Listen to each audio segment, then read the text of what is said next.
So hello everyone, welcome back to my channel. तो आज की वीडियो अगेन बहुत ही ज्यादा इंपॉर्टेंट है क्योंकि हम डिस्कस करने वाले हैं इन आईएलटीएस लिसनिंग जो पार्ट 3 होता है सबसे ज्यादा डिफिकल्ट। इसमें हमारे पास होते हैं, देखो, लॉन्ग मल्टीपल चॉइस क्वेश्चंस। इनको हमने वोकैबुलरी यूज करके, एलिमिनेशन टेक्निक यूज करके इजीली एंड इफेक्टिवली इनको हमने कैसे सॉल्व करना है ये हम आज की वीडियो में सीखेंगे। प्लस ये क्वेश्चंस इतने ज्यादा इंपॉर्टेंट है, ये 100% श्योर है ये आपको आने ही आने हैं। एंड इनको करने का इफेक्टिव तरीका क्या है हम आज की वीडियो में सीखेंगे। सो participate in this discussion, participate in this audio lecture in this video, and do comment your answers as well as in the comment section below. So without wasting time, let's get started. सबसे पहले हम discuss करेंगे ये questions. आपके सामने कुछ questions हैं, that is section number 3 के 21 to 24 क्वेश्चंस है, लॉन्ग मल्टीपल चॉइस क्वेश्चन। सबसे पहले हम क्वेश्चंस को रीड करेंगे, इसके बाद मैं ऑडियो प्ले करूंगी एंड आपने गेस करना है साथ साथ में कि इनके आंसर्स क्या है। And I will also explain the technique and the tricks की आपने इनको कैसे करना है। So looking at the 21st question हमारे पास क्या है, why do students think that lucky eruption of 1783 is so important. अब सबसे इंपॉर्टेंट चीज यहाँ पे क्या है, आपके पास दिया हुआ है सो इम्पोर्टेंट। इसका सिनोनिम यूज कर सकता है। अगर आपको सिनोनिम्स की लिस्ट नहीं है आपके पास, अगर आपको सिनोनिम्स की लैंग्वेज नहीं है, सिनोनिम्स की नॉलेज भी नहीं है, एंड अगर आपकी समटाइम्स क्या होता है, जनरल ट्रेनिंग वाले जो स्टूडेंट्स होते हैं उनकी जो एज होती है 35 प्लस होती है, स्टडी में काफी गैप होता है, वोकैबुलरी की नॉलेज नहीं होती है, सिनोनिम्स की नॉलेज उन्हें भी नहीं होती है। तो एक मेरे पास सेट ऑफ वोकैबुलरी है जिसको मैं पर्सनली बोलती हूँ all in one vocabulary list and PDF. तो इसमें बेसिकली मेरे पास ऐसे ऐसे vocabulary words, list of synonyms हैं जो आपको रीडिंग में भी जनरल ट्रेनिंग वालों को देखने को मिलते हैं, एकेडमिक वालों को भी देखने को मिलते हैं, दोनों के लिए इंपॉर्टेंट पीडीएफ है। एंड लिसनिंग में भी आपको यही सिनोनिम्स यूज करते हैं। आप इन सिनोनिम्स को राइटिंग टास्क में यूज करके अपना वो भी एनहांस कर सकते हो, and side by side speaking में भी आप इन सिनोनिम्स की लिस्ट को यूज करके अपनी स्पीकिंग को भी आप एनहांस कर सकते हो। इसलिए जो मेरे पास पर्टिकुलरली पीडीएफ है उसको मैं बोलती हूँ all in one video, all in one PDF. इसके बारे में डिटेल में हम बाद में बात करेंगे। अभी बात कर लेते हैं मल्टीपल चॉइस क्वेश्चंस की जो हम करने वाले हैं। हम बात कर रहे थे कि हमने क्या देखा यहाँ पे, सो इम्पोर्टेंट। इसका आपको सिनोनिम मिलेगा, जो लाकी इरप्शन है 1783 है, ये आपको सेम टू सेम सुनने को मिलेगा। तो आपने फोकस लूज नहीं करना है, आपको पता होना चाहिए कि आपकी ऑडियो कहाँ पे है। एक ये भी बहुत बड़ी मिस्टेक होती है स्टूडेंट्स की, ऑडियो मिस हो जाती है। ऑडियो को ट्रैक में रखने के लिए जब भी आपको टाइम मिलता है टू रीड द क्वेश्चंस, आपने कीवर्ड्स मार्क कर लेने हैं और ऐसे वर्ड्स भी आपने मार्क कर लेने हैं जिनको पता है कि इनके सिनोनिम्स वो यूज कर सकते हैं ऑडियो में। तो हमारे पास यहाँ पे सिर्फ 3 ऑप्शंस हैं। 3 ऑप्शंस में से एक ऑप्शन को राइट मार्क करना इज नॉट दैट टफ। बस आपको टेक्निक एंड आपको वोकैबुलरी सिनोनिम्स की अंडरस्टैंडिंग होनी चाहिए। सो इस वीडियो के सेंटर में जाके मैं एक आपको अनाउंसमेंट भी करूंगी, बहुत ही ज्यादा इंपॉर्टेंट है। आपके आईएलटीएस के एग्जाम को लेकर जो आपकी क्वारीज थी मैं वो क्लियर भी करूंगी साइड बाय साइड। तो सबसे पहला क्वेश्चन देखें कि जो स्टूडेंट्स है वो सोचते क्या है, वो ये क्यों सोचते हैं कि जो लाकी की इरप्शन है वो इतनी इंपॉर्टेंट है। फर्स्ट है because it was the most severe eruption in modern times. पहली बात तो ना अपना दिमाग यूज करो, मतलब दिमाग हमने कैसे यूज करना है, यहाँ पे क्या बोल दिया, मॉडर्न टाइम्स। ठीक है, ये मॉडर्न टाइम की तो बात ही नहीं कर रहे। तो मेरे माइंड में क्या आ रहा है कि ये ऑप्शन को मैं एलिमिनेट कर सकती हूँ। मेरे माइंड में ये पहले नेगेटिव इंप्रेशन डाल रहा है कि इसका आंसर ये होगा ही नहीं। फिर भी यहाँ पे लिखा हुआ है मोस्ट सिवियर इरप्शन। तो क्या वो मोस्ट सिवियर थी, ये ऑडियो में आपने सुनना है उसने कैसे बोला। उसके बाद है it led to formal study of volcanoes, कि इसके बाद स्टडी की गई वोल्केनोस की। या it has a profound effect on society. अब ये सोसाइटी का सिनोनिम भी यूज कर सकते हैं, प्रोफाउंड इफेक्ट का सिनोनिम भी यूज कर सकते हैं। अगर आपको नहीं पता, प्रोफाउंड इफेक्ट होता है बहुत ज्यादा गहरा असर पड़ना सोसाइटी पर। तो अभी हमने सिर्फ 21st क्वेश्चन को रीड किया, हमने इसको समझ लिया है। Now I am going to play the audio and आपने इसका आंसर मुझे कमेंट सेक्शन में जरूर बताना है कि आपको इसका आंसर क्या लगा। I'm going to play the audio. Listen to the audio very, very Here, carefully. 2 geography students, Adam and Michelle, talking about a volcanic eruption which took place in Iceland in 1783. First, you have some time to look at questions 21 to 26. Listen carefully and answer questions 21 to 26. So, Michelle, shall we make a start on our presentation? We haven't got that much time left. No, Adam. But at least we've done all the background reading. I found it really interesting. I'd never even heard of the Laki eruption before this. Me neither. I suppose 1783 is a long time ago. But it was a huge eruption, and it had such devastating consequences. I know.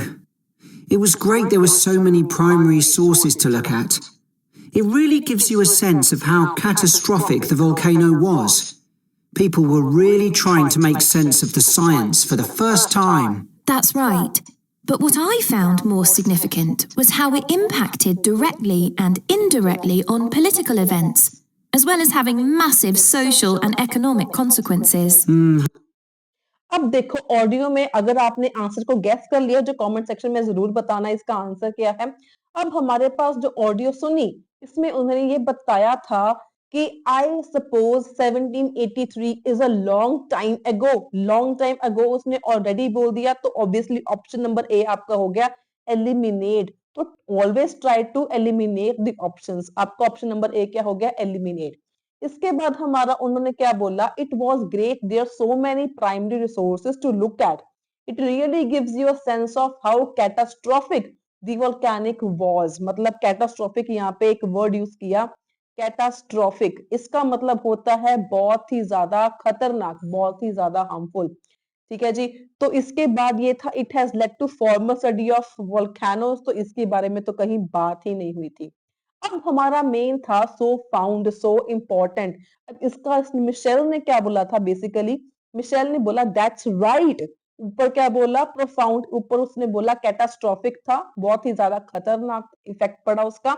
उसके बाद Michel ने भी बोल दिया that's right. यहाँ पे students की बात कर रहे हैं मिशेल एंड एडम दोनों की क्या राय थी कि इतना इंपॉर्टेंट क्यों है।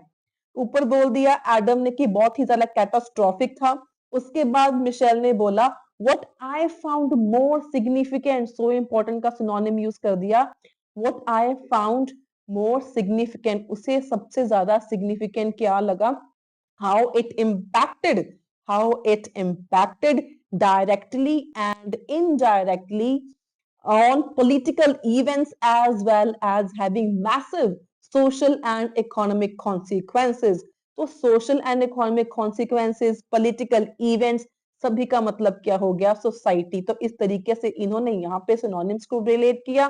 प्रोफाउंड इफेक्ट का मतलब क्या यहाँ पे हुआ उन्होंने ये बोला था how it impacted directly and indirectly massive social and economical. Profound होता है बहुत ज्यादा डीप एंड प्रोफाउंड का सिनोनिम उन्होंने क्या यूज किया यहाँ पे मैसिव यूज किया। तो यहाँ पर बेसिकली हमने क्या सीखा एक तो हमने एलिमिनेशन टेक्निक करनी सीखी। उसके बाद हमने जो है सिनोनिम्स को हमने यूज करके आंसर को गेस करने की कोशिश किया। आई होप आपको ये क्लियर था first question. Moving on to the second question. अब हमारे पास 22 क्वेश्चन देखो आपके सामने है। यहाँ पर क्वेश्चन आपके पास है what surprised Adam about observations made at that time. At that time जो उस समय ऑब्जर्वेशंस बनाई गई थी उसके बारे में एडम क्यों इतना ज्यादा सरप्राइज था, क्या एडम को सरप्राइजिंग लगा। व्हाट सरप्राइज्ड एडम, एडम को किस चीज से ज्यादा हैरानी हुई। सो यहाँ पे है आपके पास a number of places producing them, the contradictions in them. Contradictions का मतलब होता है opposite. The lack of scientific data to support them. Okay, so this is the question. Question is in front of you again. I'm going to play the audio. I will not repeat the audio again. So listen to the audio very, very carefully. No, that should be the main focus of our presentation. The observations made by people at the time were interesting, weren't they? I mean, they all gave a pretty consistent account of what happened, even if they didn't always use the same terminology. Yeah, I was surprised there were so many weather stations established by that time. So, you know, you can see how the weather changed often by the hour. Right. Writers at the time talked about the Laki haze to describe the volcanic fog that spread across Europe. They all realized that this wasn't the sort of fog they were. Okay, तो 22nd question में उन्होंने basically क्या बोला, the observations made by people at that time. तो यहीं से आपकी question की शुरुआत हुई थी जब आपने ऑब्जर्वेशन सुना, ठीक है जी। उसके बाद था I mean they all gave a pretty consistent account of what happened. Pretty consistent account दिया उन्होंने कि जो भी हुआ, तो मतलब लैक ऑफ डेटा तो था ही नहीं उसके बारे में। persistent था, consistent था, even if they didn't always use the same terminology। तो terminology मतलब कोई contradictions उसमें नहीं थी, तो obviously उसके आगे क्या बोला, या I was surprised, ठीक है। सरप्राइज के बाद ही उसका आंसर था। तो क्वेश्चन में ज्यादातर कीवर्ड्स ऐसे होते हैं जिनके बाद ही आपके आंसर्स जो है वो शुरू होते हैं। I was surprised there were so many weather stations established by that time। so many weather stations established, a number of places producing them, ठीक है जी। a number of weather stations जो थे वो establish हुए थे, इसलिए इसका आंसर आपके पास क्या आ जाएगा, option number B. So now let's move at question number 23। यहाँ पे है according to Michelle, what did the contemporary sources say about the lucky haze?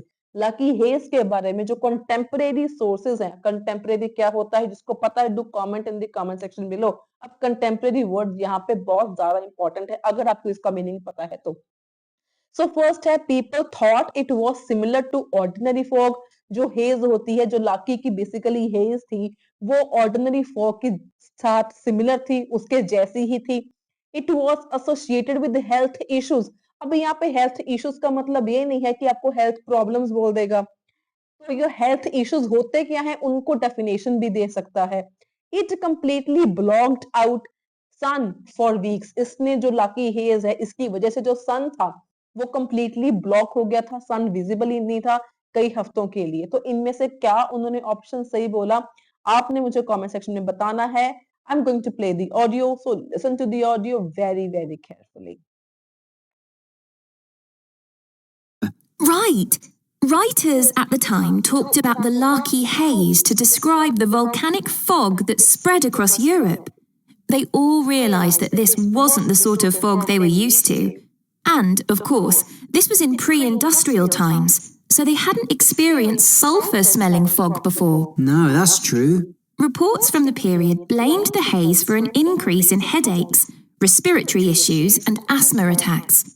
And they all describe how it covered the sun and made it look a strange red colour. Must have been very weird. It's in... तो okay, इसमें आपने देखो क्या सुना, इसमें आपको क्या सुनाई दिया। अब इसमें तीन ऑप्शन, तीनों के बारे में, सन के बारे में भी आपने सुना होगा, आपने ऑर्डिनरी फॉग के बारे में भी इसमें सुना होगा, ठीक है जी। और इसने क्या क्या बोला, हेल्थ हेडेक के बारे में भी इसने बोला था। तो क्या एग्जैक्टली क्या बोला था, तो सबसे पहले तो बात हुई थी इसकी ऑर्डिनरी हेज की। तो इसके बारे में क्या बोला, Lucky haze to describe the volcanic epoch. They all realized that this wasn't the sort of fog that they were used to. This wasn't उन्होंने बोला था, this wasn't मतलब ये ऑर्डिनरी फॉग के जैसी नहीं थी। तो ऑप्शन नंबर ए आपने कर देना है एलिमिनेट। उसके बाद उसने बोला reports from the period blamed, from the period का मतलब क्या हो गया, कंटेम्परेरी सोर्सेस जो रिपोर्ट थी उन्होंने ब्लेम किया the haze for an increase in headaches, respiratory issues and asthma attacks. जो हेज है इसकी वजह से काफी सारे हेल्थ इश्यूज जो हैं वो अराइज हो गए थे। अगर मैं सन की बात लेके चलूं तो सन के बारे में उन्होंने क्या बोला था, they all describe how it covered the sun and made it look a strange red colour. Sun को कवर कर दिया था एंड वो रेड कलर का दिखने लग गया था, ब्लॉक नहीं हो गया था वीक्स के लिए, ये उन्होंने नहीं बोला था। ये इंफॉर्मेशन रॉन्ग थी, ये भी इंफॉर्मेशन रॉन्ग थी। तो आपका option number B clear and बहुत ही सामने ऑब्वियस इसका आंसर था। सो अब बात करते हैं 24th क्वेश्चन की। Adam corrects Michelle when she claims that Benjamin Franklin. अब जो एडम है उसने मिशेल को करेक्ट किया जब मिशेल ने क्लेम किया कि जो बेंजामिन फ्रैंकलिन है, he came to the wrong conclusion about the cause of the haze, was the first to identify the reason for the haze. supported the opinions of other observers about the haze. मतलब Adam ने Michel को किस बात के लिए, claim के लिए उसको करेक्ट किया। बहुत ध्यान से सुनना इस ऑडियो को, बहुत ही इजी आंसर है। सो लेट्स सी इसका आंसर कितने ज्यादा मेरे व्यूअर्स इसका आंसर सही गेस करते हैं। Let's play the audio. Interesting that Benjamin Franklin wrote about the haze. Did you read that? He was the American ambassador in Paris at the time. Yeah. At first, no one realised that the haze was caused by the volcanic eruption in Iceland. It was Benjamin Franklin who realised that before anyone else. He's often credited with that, apparently, but a French naturalist beat him to it. I can't remember his name. I'd have to look it up. Then other naturalists had the same idea, all independently of each other. Oh, right. We should talk about the immediate impact of the eruption, which was obviously enormous. तो यहाँ पे आपके सामने अब 3 options बोले, अब तीनों में से इसका सही आंसर देखो कौन सा होगा। अब एडम ने मिशेल को किस बात के लिए करेक्ट किया था, किसी को पता चला? ओके, मैं बताती हूँ इसमें ऑडियो में था क्या। ओके, तो यहाँ पर इन्होंने क्या बोला था, एडम ने मिशेल ने बोला कि जो बेंजामिन फ्रैंकलिन है इसने सबसे पहले रियलाइज किया था about the hedge, about the fog, लेकिन एडम ने इसको करेक्ट कैसे किया? He is often credited with that apparently, but a French naturalist, इसने रेफर किया था फ्रेंच जो नेचुरलिस्ट है उसने ये सबसे पहले रियलाइज किया था फॉग हेज के बारे में, एंड इसके बाद बाकी सारे का ओपिनियन भी ये मैच हो गया था। तो बेसिकली उसने was the first to identify the reason for the haze, इस बारे में बेसिकली बात हुई थी और किसी बारे में बात नहीं हुई थी। तो इसका आंसर क्या आ जाएगा? Option number B. सो अभी मैं आपको थोड़ी सी एक अनाउंसमेंट के बारे में बात करूंगी। अनाउंसमेंट ये खैर आपके बारे में थोड़ी सी इंपॉर्टेंट इंफॉर्मेशन है regarding the this all the 4 modules for IELTS academic as well as for IELTS general training। जैसे कि मैंने स्टार्टिंग में बात करी थी कि मेरे पास all in one PDF है रिगार्डिंग दी सिनोनिम्स जो आपको हर एक मॉड्यूल में काम आने वाले हैं, listening, reading, writing and speaking, चाहे आपका एकेडमिक हो चाहे आप जीटी हो। तो जिसको भी ये पीडीएफ चाहिए, like this video, share this video, subscribe my channel and share this screenshot on my WhatsApp, तो आपको ये पीडीएफ मिल जाएगी। एंड आई गारंटी इस एक पीडीएफ से जो आपका लेवल है हर एक मॉड्यूल का, अगर आपका 3 बैंड का लेवल भी है ना, तब भी आप इसको 6 बैंड तक लेके जा सकते हो इजीली। एंड अगर आपका 6 बैंड का लेवल ऑलरेडी है तो आप 9 बैंड तक पहुंच सकते हो। क्योंकि सबसे ज्यादा इंपॉर्टेंट चीज अगर मैं आइल्स टोटल की बात करूं, चाहे वो लिसनिंग, रीडिंग, राइटिंग कुछ भी है, सभी में सबसे इंपॉर्टेंट क्या है? वोकैबुलरी एंड सिनोनिम्स के बेस पर आपके सारे मॉड्यूल्स आपके रहते हैं। सो अगर आपको इस वीडियो से कुछ सीखने को मिला हो, कुछ इंफॉर्मेशन लगी हो, do give it a thumbs up, share it with your friends and don't forget to subscribe my channel for more daily interesting and informative content, PDFs and videos on IELTS. Until then, stay happy, stay healthy। and मैंने एक और video बनाई थी writing task की। मैंने इस video में अपना एक स्टूडेंट है उसका मैंने राइटिंग टास्क 2 किया था इवैल्यूएट, एंड इवैल्यूएट करते हुए मैंने उनको सिनोनिम्स, वोकैबुलरी, ग्रामर, रेपिटेशंस और फॉर्मेट, मैंने कई सारी चीजों के बारे में डिस्कस किया था। अगर आपका भी लेवल डाउन है बेसिकली इन राइटिंग टास्क, तो ये वाली वीडियो आपके सामने है, ये जरूर देखना। इससे आपका राइटिंग टास्क 2 आपने खुद से घर पे बैठ के कैसे इंप्रूव करना है आपको बहुत ज्यादा अच्छा आइडिया हो जाएगा। तो ये वीडियो आपके सामने है, इसको आपने जरूर देखना है।